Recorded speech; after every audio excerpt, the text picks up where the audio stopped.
want to talk about all the recent romances I have read. And when I say recent, I mean over the past couple of months, because I believe I have not filmed a recommendation video since June.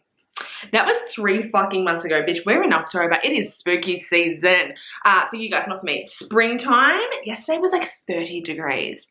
It was barbaric. It's like the beginning of spring and they're already saying it's like the hottest spring we've ever had or something like that. And I'm just wondering what the fuck our summer's gonna look like. Are we gonna catch fire again?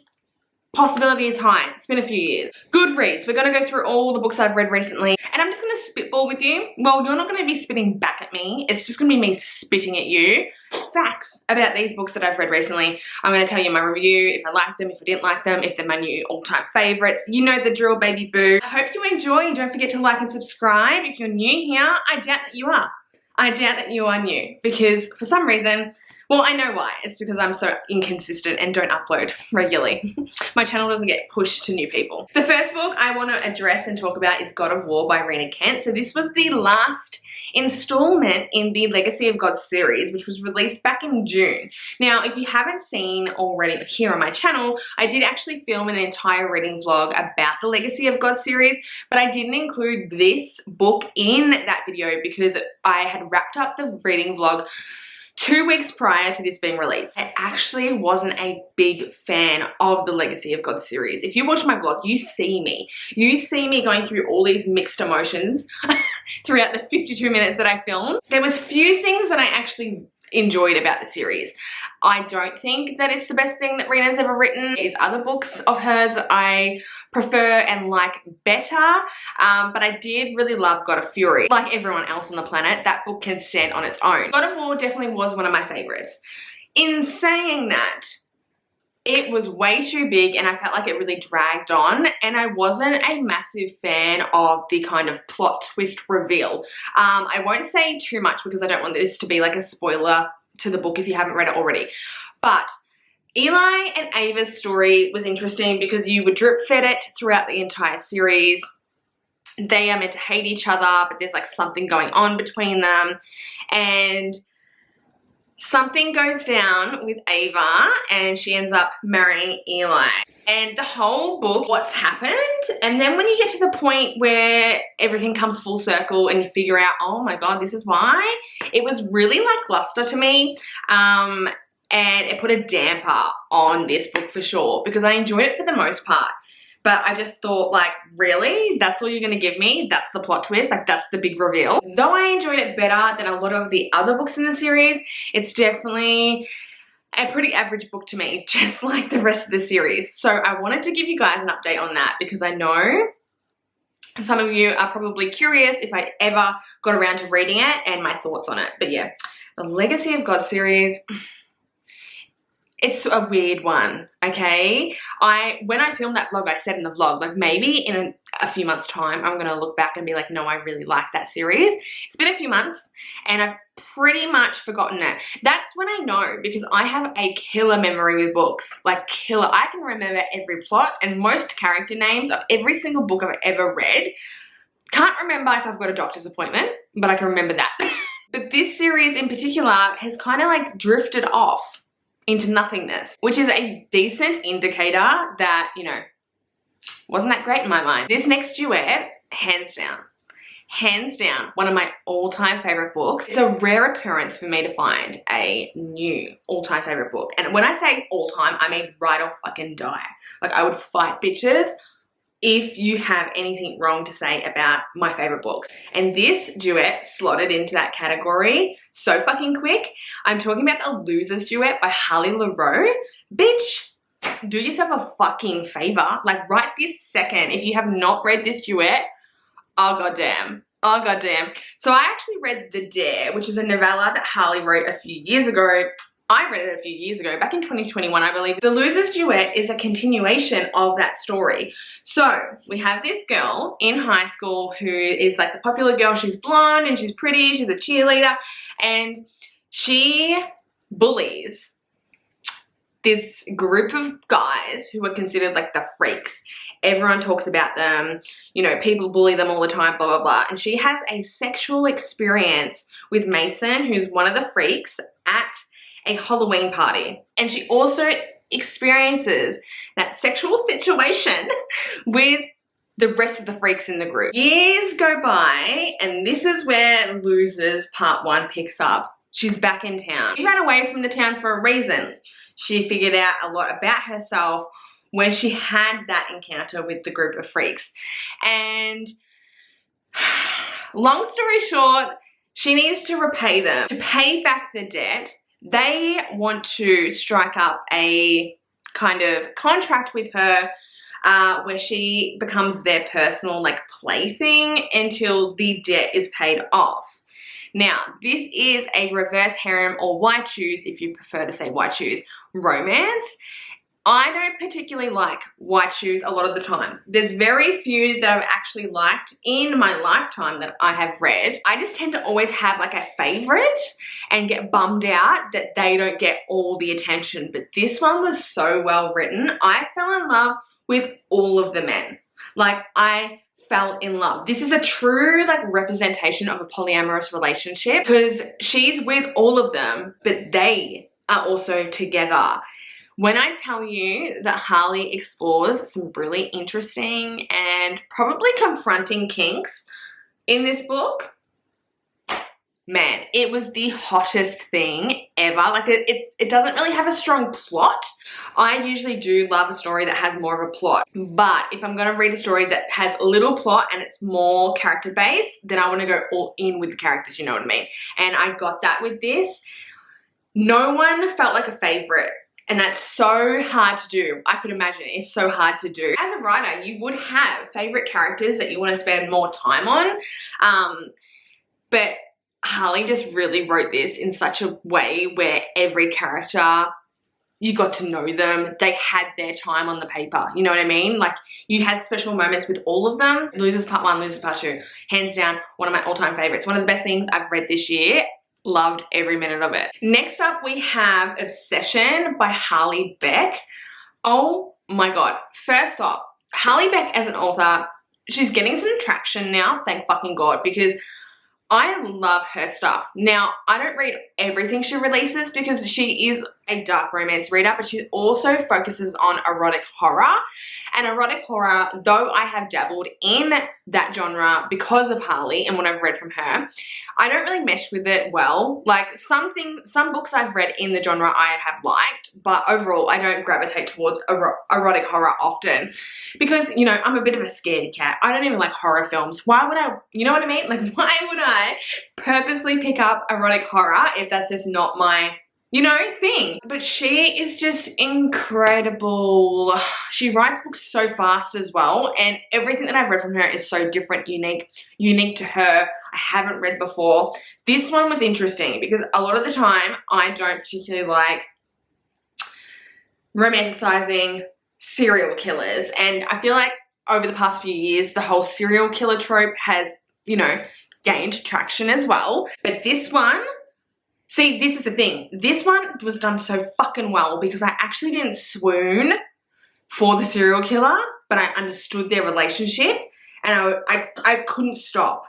I could not stop reading this. Oh my God, Obsession is just amazing. We have a journalist, right? And she's working for this newspaper right now, and she gets picked by the country's like worst serial killer who's on death row. He's decided that he wants to come clean. So he picks her and says, yep, I'll give you a tell-all if it's her that interviews me. So she ends up having to go into prison and interview this serial killer, Robbie. And when she sits down with him, it's just like, oh my God, he's gorgeous. He's beautiful. He is a hunky spunk, okay? So she's instantly like, oh my God, he's really attractive.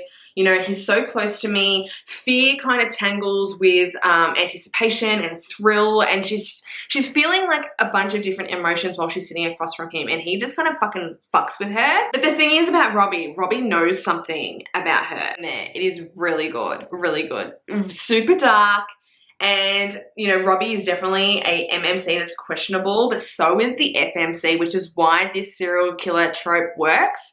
And it's Harley. She's gonna push boundaries. The bitch is gonna write things that you're like, what? Like, definitely true dark romance. She's the type of author that writes plot twists that are gonna fucking slap you in your face. If you're a true dark romance reader, like, Harley is where you need to be if you're not already there. Like, go there now. Go read Obsession. That's not my favorite book from her. I do have other favorites, but it's really good. And I read it in like 24 hours. Her writing style also beautiful. Like, it's just so fucking good. I read Little Stranger by Lee Rivers, and I actually DNF'd it. So I don't know if you guys have seen this. I'm sure you have. You've probably read it. It is everywhere right now. The second book just came out as well. And this is a super taboo book because it's about foster siblings. The stalker trope is featured. It's all about like obsession. And I'm gonna be honest, I'm always gonna be honest. If you love this book, that is great. I love that for you. It is not a bad book. It is not bad writing. I actually loved Lee's writing, but it just wasn't up my alley because I felt like this novel lacked plot and it was just very quick paced. It was kind of a bit insta-lusty. Now, I can get down with insta-lust if it's done right. And I just need a little bit more tension, chemistry, push and pull. So I feel like if you jump into a novel and it's just lust and fucking straight away, you're just kind of like, okay, cool. Like, you know what I mean? I like a little bit of something before we jump into that. Anyway, I thought it was all right. But I DNF'd it because I was like, man, like, it's not anything mind-blowing to me, okay? And that's what I'm going to say about that because I'm not going to trash it because, again, it's not a bad book. I loved Lee's writing. I'll definitely check out other books that she's written for sure. Her and Harley actually co-wrote Chokehold a few months ago that was released. I did start that, but I was in a slump, so I hadn't continued on with it. But, yeah, Little Stranger, I don't kind of get the hype. Don't kill me for that. Don't, okay? Because this is the beauty of reading. We're all meant to have different tastes, and I don't have any method to my madness. I don't know why some books work for me and some don't. For the Fans was one of my favorite books that I've read this year as well, so I picked up Distorted by Nyla Kay. This book was fucking weird, okay? It was fucking weird and wild, and to be honest, not my favorite. I didn't love it anywhere near as much as I loved For the Fans. So Distorted is about this dude that ends up going to prison. And this prison is weird, okay? On this island that's not owned by any country, but like the US has kind of taken over it and is dealing with it. So there's this massive prison. These people that are in this prison are like high profile motherfuckers, okay? Like, you're gonna be locked away for the rest of your fucking life and you're gonna rot because the world can't have you. The United States of America cannot have you out and about, bitch. So this dude ends up getting put in this fucking prison and he wakes up in there and he's just like, what the fuck am I doing in here? So he was involved in a burglary. Like, he robbed a bank or something like that. I can't remember now. And he's like, how did I end up in here? And it's just really poor, bad conditions. The guards, oh my God, the guards treat everyone poorly. There is just like these weird romantic relationships between all the prisoners. And this dude is just like, I'm not gay. I'm not getting down with this. But then there's a particular guard that takes a fancy to him. And obviously in prison, especially a prison like this, to get certain privileges, you have to go through the guards. So if this motherfucker wants a toothbrush, you know he's going to have to be given a blowy or something, you know what I mean? That's the story, right? But there's like mystery to it that gets your mind fucking bugging, bitch. Like, I was like, what the fuck is going on? There is something going on here. It wasn't a terrible book. I won't be revisiting the series though because I believe there's like multiple books. It just wasn't my thing. It was super dark, and though I love dark romance, this was like, I don't know what it is, but with my MM romances, I don't like them being super dark a lot of the time. Like, there was a lot of abuse going on between the guard, the love interest, and this prisoner, and I just didn't find it hot. I was just like, this is kind of not cool, my guy. Read The Boys of Tommen and we know, okay? We know. I will just say, I don't want to go into like a big tangent about Boys of Tommen, but that book that series, I should say, fucked me over. Like, I have not been the same since. It's been months and I'm still struggling to get into like a full momentum of reading, and I'm like opening books, reading a chapter and then jumping to the next because Boys of Tommen is just still lingering. One of the best things I've ever fucking read in my life. If you have not read Boys of Tommen, do yourself a favor. I was one of those bitches that prolonged it. Like, I even started it and was like, I don't get it, and DNF'd it. And then like 2 years later, tried it again, and fuck, did it hit this time. And it's just lingering. Like, it's keeping me hostage. All these books want to be read by me, but Boys of Tommen's just got me, baby. I did read Alder by Jennifer Hartman though, and bitch, be fucking for real. This slumped me straight away. So I was struggling to read for ages after Boys of Tommen and just did a reread of my favorites, and then I read this. And I read this within 48 hours. It's so fucking good. But this slumped me instantly after.